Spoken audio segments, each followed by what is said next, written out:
Justin Diamond, Alvin, let's go. Hello everyone, welcome back to Movie Reviewers channel. Before we get to the storyline, I hope all of you a great day. Please like, share, and also subscribe to my channel. And don't forget to click the bell icon to stay updated with my new videos. The movie begins as we see our protagonist, Dong-chul, and his friend Chun-sik working at a fish delivery service. Dong-chul used to be a gangster, but after meeting his wife, he retired and began working regular jobs. Soon after, they hear a commotion because one of the merchants failed to pay the maintenance fee to their boss, Kang. Chun-sik notices this and mumbles to Dong-chul that the boss hasn't given them their paychecks yet. However, when Kang and his men pass by, the two bow their heads in respect. Just then, Dong-chul receives a phone call from a man, and they both rush to visit him. It turns out that Dong-chul has a tendency to invest in shady businesses, and this time he's planning to invest in king crabs. After checking samples and hesitating for a while, Dong-chul decides to put down his money, which includes the 100 million won he borrowed from the bank. Elsewhere, we see Dong-chul's wife, Ji-soo, who works at two places just to make ends meet. Later, on the way home, Dong-chul asks Ji-soo about her opinion on investing in king crab, but she becomes enraged because he always takes investments that turn out to be scams, causing them to go into debt. Elsewhere, a group of criminals led by a man named Ki-tae is trying to force his way through a door in an apartment. After unlocking the door, he confronts and severely attacks a debtor. However, just as he's about to murder him, the debtor's daughter comes, and Ki-tae is fascinated by her beauty. He and his henchmen then kidnap the girl as a debt ransom. On the way, Ki-tae's car collides with Dong-chul's car by accident. Dong-chul then gets out of his car and inspects the damage. So he tries to persuade Ki-tae's driver, Do-sik, to come out and report the matter to the police. However, because they're holding the girl captive, Do-sik tries to move quickly and offers Dong-chul some money. When Ji-soo notices him throwing money at her husband, she arrives scolding him and tells Dong-chul to contact the cops. Ki-tae, captivated by Ji-soo's appearance, gets out of the car and begins beating his driver and apologizes to Dong-chul. Seeing this, the couple gets freaked out and immediately gets out of there. The following day, Dong-chul goes to Kang to get his paycheck, but he only receives a small amount. He tries to plead for more, but Kang ignores him, so he's forced to leave. He then proceeds to see Chun-sik, where they learn that the king crab ship is being held in a Chinese port. They believe that they've been deceived once more and are concerned about Ji-soo's response if she finds out. That evening, Dong-chul takes his wife out to dinner to celebrate her birthday. During their conversation, Ji-soo advises that they get a fake divorce so that they can keep their apartment, but Dong-chul becomes agitated and denies doing so. He then tells Ji-soo about his king crab investment, and upon hearing the amount, she becomes furious and yells at him. He then calms her down and goes to retrieve the birthday cake, but when he comes back, she has already left. Meanwhile, Ji-soo heads home in a cab, but she feels horrible. So she texts Dong-chul and assures him that she trusts him with his decisions. Dong-chul, who is still in the restaurant, is pleased and rushes home after receiving her message. Later, Dong-chul's car has to stop in the middle of the road because a man named Lim-gyu is transferring some items to another car. However, Lim-gyu turns out to be Ki-tae's henchman, who is purposefully slowing down Dong-chul's route home. Meanwhile, at home, Ji-soo is abducted by one of Ki-tae's henchmen. Later, when Dong-chul returns home, he can't find his wife and their apartment is in a wreck. He then begins to panic and goes to the police station to report the situation.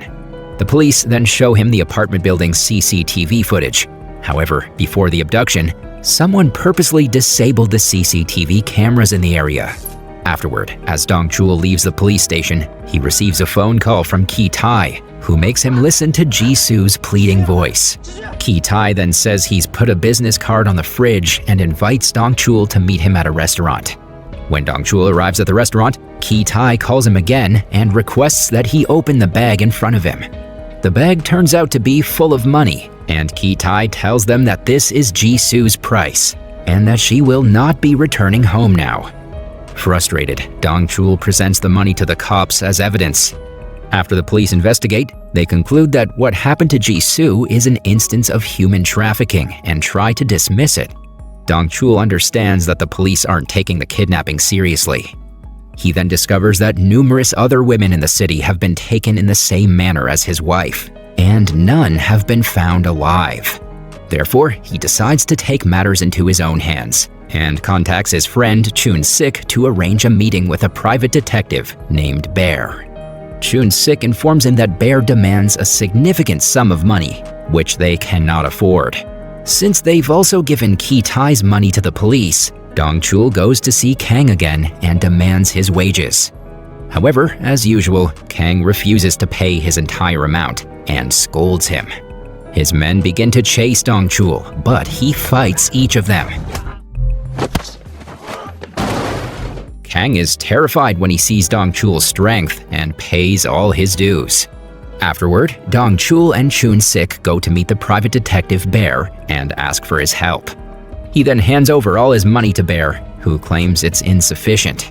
Therefore, Chun-sik secretly promises Bear 5% of the proceeds from their king crab investment.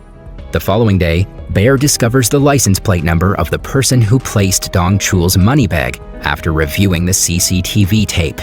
They eventually learn who owns the car and proceed to meet him. After interrogating the person in question, it is revealed that he sold his car license number to a bookie since he was hooked on gambling at the bookie's establishment.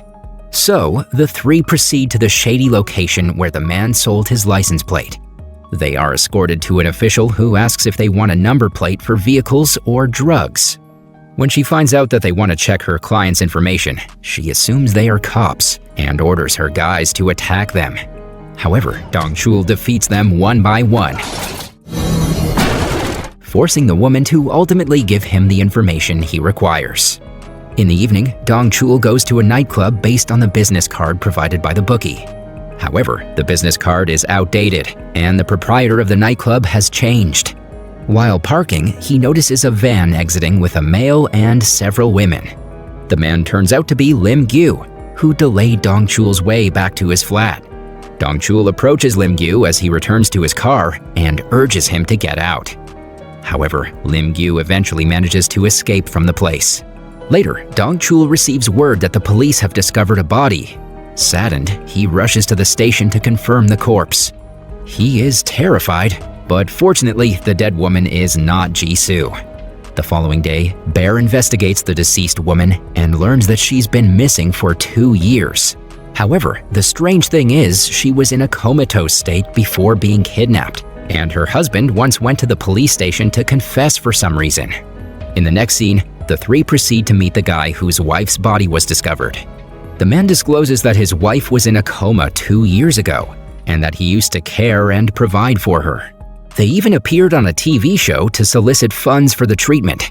However, one day, Ki-tae located him and offered him a large sum of money in return for his wife, who, according to him, was already a live corpse. The husband eventually accepted the money in exchange for his wife, and he is now feeling regretful about his actions. Before Dong-chul leaves, the man tells him some information he's obtained about the people involved. Later, as Dong-chul and his friends get into the car, they hear a loud commotion and discover that the man they just talked to has committed suicide by falling from the top of the building.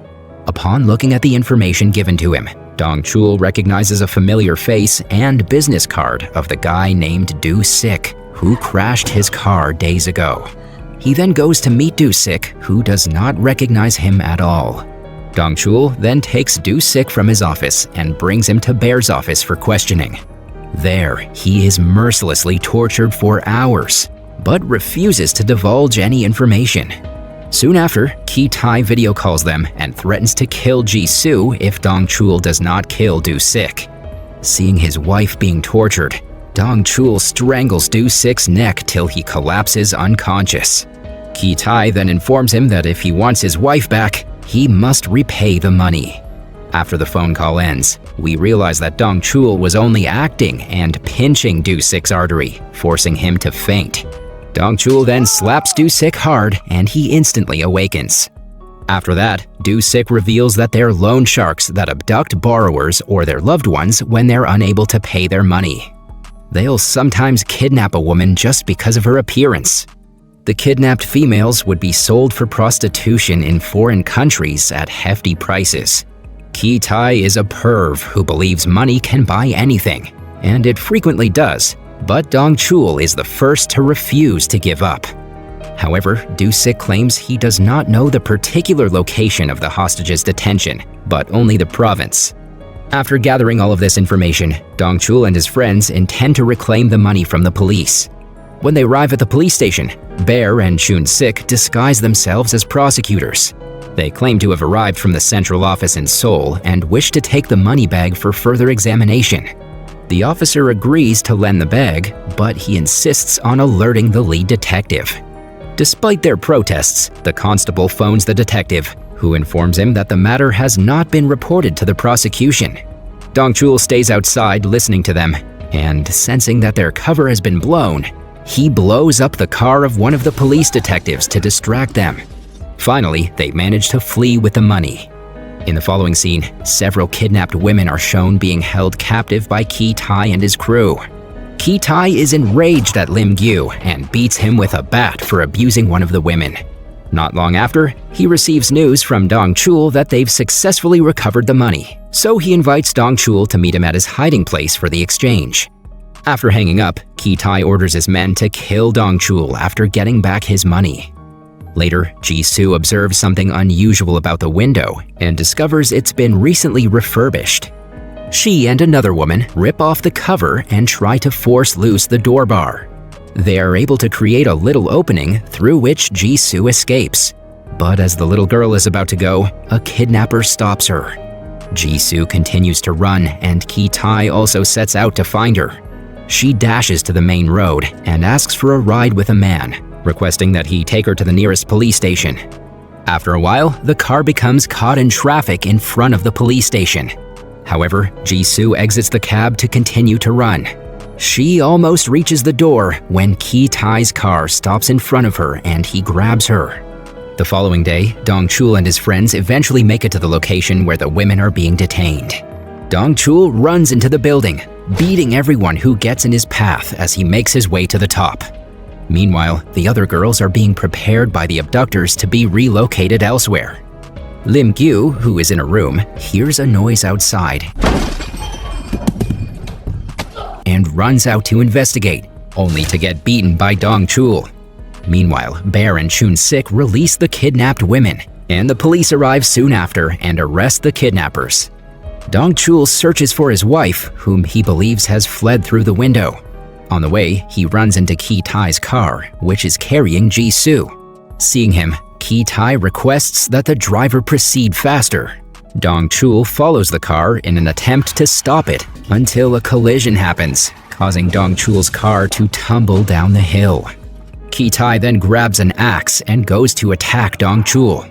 He smashes the windshield, but Dong-chul is nowhere to be found.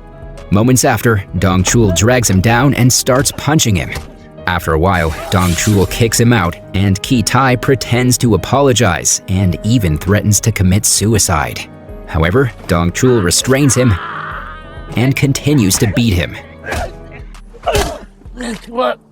Once Ki-tae's passed out, Dong-chul rushes toward his wife and wakes her up. The two then hug each other in happiness as the police arrive at the scene.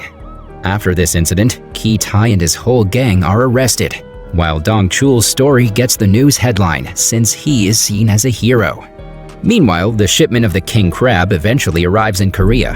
Fortunately, this is an extremely beneficial investment for Dong-chul, and he ends up becoming rich. The film concludes with Ji-soo and Dong-chul celebrating her birthday by eating king crab together at their new restaurant.